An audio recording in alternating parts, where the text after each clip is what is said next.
ابھی ایک ہے واٹس ایپ پہ میرے پیچھے میرا خون پیا ہوا ہے, فقہ حنفی کی فلاں کتاب میں یہ مسئلہ لکھا ہوا ہے, حدیث میں تو یوں آتا ہے. میں نے کہا اس جاہل کو میں جواب دوں گا, پھر ایک اور اعتراض, پھر ایک اور اعتراض.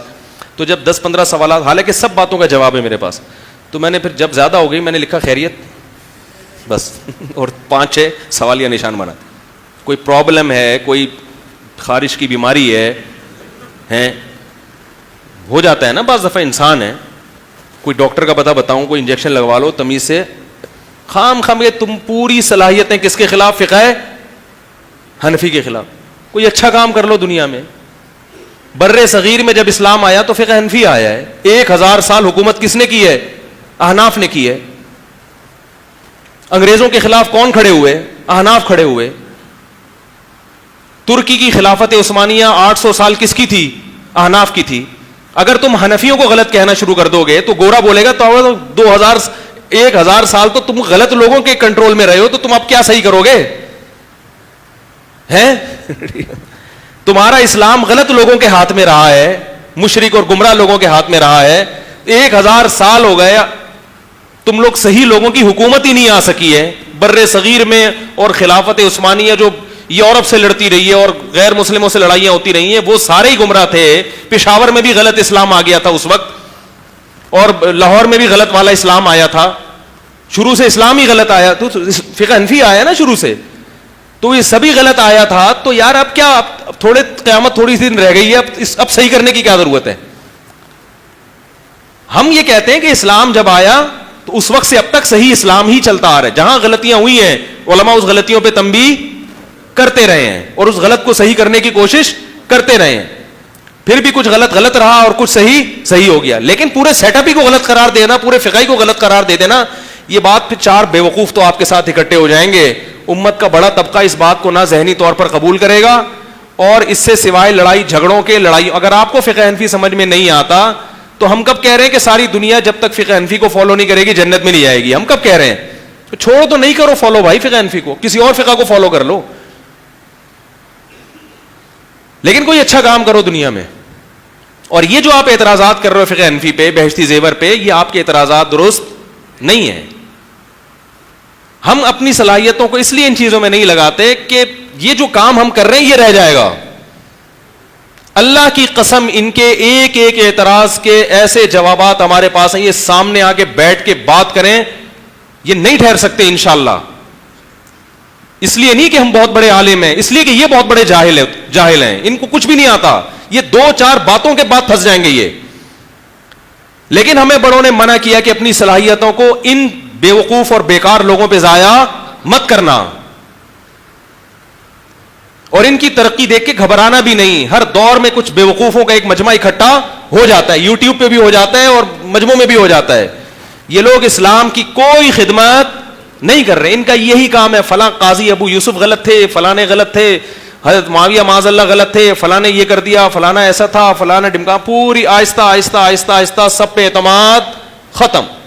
وہ بحثیں جن سے امت فارغ ہو چکی ہے, ان کی فائلیں لپیٹ دی ہیں, ان چیزوں کو اٹھا کے بس امت میں ایک تفرقہ پھیلانا. کوئی اچھی اسلام کی خدمت نہیں کر رہے یہ لوگ, اور نہ ان سے امت کو کوئی اچھی امیدیں وابستہ کرنی چاہیے. اور باقی ہم جو جواب نہیں دیتے تو اللہ کی قسم ایسا نہیں ہے کہ ہمیں پتہ نہیں ہے, ایسا نہیں ہمیں پتہ نہیں. میں نے ایک دفعہ بیان میں کہہ دیا کہ بہشتی زیور پڑھایا کریں, تو کسی نے کہا بہشتی زیور تو کتاب ہی غلط ہے. تو میں نے کہا کوئی جو مسئلہ بہشتی زیور کا غلط ہو نا تو قرآن و حدیث سے ثابت کریں, اور میں انشاءاللہ جواب دوں گا اس کو, میں انشاءاللہ جواب دوں گا. لیکن جواب دینے کا طریقہ کیا ہے؟ جواب دینے کا یہ طریقہ نہیں ہے کہ کوئی بھی اٹھ کے پرچہ لکھ کے دے دے اور میں جواب دوں, پھر یوٹیوب پہ ایک جواب آ جائے. مجلس بیٹھے میرے سامنے آ کے بیٹھے تمیز سے, ٹھیک ہے نا, اور جب میں اس کا جواب دوں تو وہ جو لائیو ریکارڈنگ ہے اس میں بولے کہ مجھ سے بہت بڑی غلطی ہوئی ہے, آئندہ میں اعتراض, کیونکہ جس میں ہمیں خارش نہیں ہے آپ کو تو باقاعدہ کیا ہے, تو اس کا تو ابھی یہاں کھجلی اور تھوڑی یہاں شروع ہو جائے گی, تمہیں یہاں ہو جائے گی, پھر یہاں ہو جائے گی, تو سارا دن بیٹھ کے ہم تمہاری یہاں سے کھجلی ہی دور کرتے رہیں. باقی ہم نے کب کہا بہشتی زیور قرآن ہے بھائی, ہم نے کب کہا بہشتی زیور قرآن ہے؟ کہ اس میں کوئی چیز غلط ہو ہی نہیں سکتی, تو وہ تو ہم بھی بعض چیزوں بہشتی زیور کے بعض مسائل ایسے ہیں جس پہ ہم فتویٰ نہیں دیتے. بہشتی زیور کے بعض مسائل ایسے ہیں جس پہ بہشتی زیور میں لکھا ہے کہ 15 شعبان کا روزہ سنت ہے, ہم یہ کہتے ہیں سنت نہیں ہے. تو وہ تو ہر کتاب میں ایسا ہوتا ہے, ہر کتاب میں ایسا ہوتا ہے. قرآن کے علاوہ دنیا کی کوئی کتاب ایسی نہیں ہے جس کی ہر بات کو لے لیا جائے. تو بہشتی زیور بھی فقہ کی ایک کتاب ہے, اس میں بھی بعض چیزیں ایسی ہیں جو ہماری رائے کے حساب سے درست نہیں ہے. درست نہیں ہونے کا مطلب یہ ہے کہ وہ ان کی رائے تھی کہ یہ حدیث صحیح ہے 15 شعبان والی, ہماری رائے کہ وہ حدیث صحیح نہیں ہے. تو اس میں کون سی قیامت آ گئی؟ اب اس کا یہ مطلب کہ کتاب ہی بند کر دو, ایسے تو پھر ساری دنیا کی ساری کتابیں سمندر میں پھینک دو. عالم کی ذمہ داری ہوتی ہے بھائی یہ کتاب ہے, اچھی ہے, اس کو پڑھ لو, ٹھیک ہے نا, کوئی بات سمجھ میں نہ آئے تو پوچھ لو, ختم ہو گئی بات. اور طنزیہ لہجے میں نہ پوچھو, آپ پوچھ لو حضرت یہ بات ہے کیا واقعی اسی پہ فتویٰ بھی ہے یا نہیں ہے. تو جامع رشید نے تسہیل بہشتی زیور ایک لکھی ہے, اس میں حاشیہ بھی چڑھا دیا اس کے اوپر. سمجھ رہے کہ نہیں سمجھ رہے؟ وہ بہت آسان بہشتی زیور ہے, اس میں حاشیہ چڑھا دیا ہے. تو اس میں کہیں ایسی روایت آئی ہے تو اس کی ذوف کی طرف اشارہ بھی کر دیا ہے, تو وہ لے لیں. اگر اس میں بھی غلطی ہے تو جامع رشید بھی کوئی زمزم کا نہایا ہوا نہیں ہے بھائی. میں خود جامع رشید میں 18 سال سے ہوں, تو جامع رشید کے بھی بعض دفعہ کوئی ایسا فتویٰ شائع ہو سکتا ہے جس پہ اعتراض کیا جا سکتا ہے. وہ دنیا میں ہر جگہ ہو سکتا ہے. تو اس اعتراض کا طریقہ یہ ہے کہ بھئی یہ رابطہ کیا جائے کہ بھئی یہ فتویٰ ہے, یہ صحیح ہے یا نہیں ہے, ختم ہو گئی بات. ابھی یوٹیوب کے بارے میں جامع رشید کا فتویٰ آیا کہ اس کی ارننگ کیا ہے, ناجائز ہے زیادہ تر. تو میں نے فوراً رابطہ کیا, انہوں نے بتایا کہ بھی جو سوال جس نے پوچھا ہے وہ یہ پوچھا ہے کہ اکثر اشتہارات ناجائز آتے ہیں. تو جواب ہم نے سوال کے مطابق لکھا ہے کہ اگر اکثر ناجائز ہیں تو ارننگ بھی کیا ہے, ناجائز. اب اکثر ہے یا نہیں یہ ہماری ہیڈک نہیں ہے, یہ آپ تحقیق کر لو. تو مجھے اشکال ہوا تبھی تو رابطہ کیا نا. اگر ہم اندھے مقلد ہوتے, ہم کہتے کہ بس جامع رشید نے چونکہ لکھ دیا تو بس وہ کبھی بھی غلط. یہ ہمارا یہ نظریہ امام ابو حنیفہ کے بارے میں نہیں ہے میرے بھائی, تو جامع رشید کے بارے میں, بہشتی زیور کے بارے میں کہاں سے ہوگا؟ کیا خیال ہے؟ ہمارا امام ابو حنیفہ کے بارے میں یہ نظریہ نہیں ہے کہ ان کی زبان سے نکلی ہوئی ہر بات پتھر پہ کیا ہے, لکیر ہے. قرآن و سنت کے خلاف اگر کوئی بات ثابت ہو جائے کہ امام حنیفہ کا یہ قول واقعی قرآن و سنت کے خلاف ہے, اللہ کی قسم اس کو 100 دفعہ دیوار پہ ماریں گے. اور اس قرآن و سنت کے ہوتے ہوئے اگر کوئی پھر بھی امام ابو حنیفہ کو فالو کر رہا ہے اور اس کو برحق سمجھتا ہے, ہمارا یہ فتویٰ ہے کہ اسی وقت دائرہ اسلام سے خارج ہو جائے گا, کیونکہ اس نے امام ابو حنیفہ کی حیثیت قرآن و حدیث سے بڑھا دی.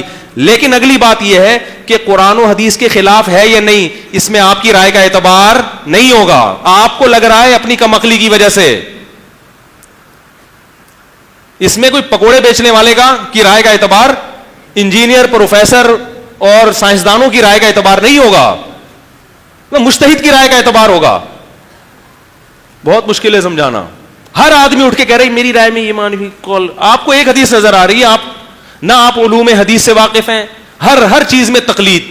فلاں محدث نے حدیث کو صحیح کہہ دیا, صحیح. فلاں نے کہہ دیا یہ راوی مدلس ہے, فوراً تدلیس کی بیس پر کیا لگا دیا فتویٰ آپ نے, ضعیف. نہ تدلیس کے آپ کو درجات معلوم ہے, نہ آپ کو یہ معلوم ہے کہ حسن حدیث کب ہوتی ہے, حسن لعینی کب ہوتی ہے, حسن لغیری کب ہوتی ہے, صحیح لعینی کب ہوتی ہے, صحیح لغیری کب ہوتی ہے. تمام علوم سے بالکل ناواقف, اور اگر واقفیت ہے بھی تو اس میں بھی تقلید ہے. جس نے جو لکھ دیا اس کو کیا کر رہے ہیں آپ, بغیر دلیل کے فالو کرتے جائیں. فلاں نے صحیح قرار دیا. اللہ کے بندو, یہ حدیث کا صحیح اور ضعیف قرار دینا اگر اتنا آسان ہوتا تو ایک ایک روایت پر محدثین کے رسالے نہ ہوتے. مفتی طارق مسعود صاحب کے لائیو بیانات سننے کے لیے facebook.com/مفتی طارق مسعود کو فالو اور لائک کرنا مت بھولیں, اور ویڈیو کو زیادہ سے زیادہ شیئر کر کے صدقہ جاریہ میں اپنا حصہ ضرور ڈالیں. جزاک اللہ.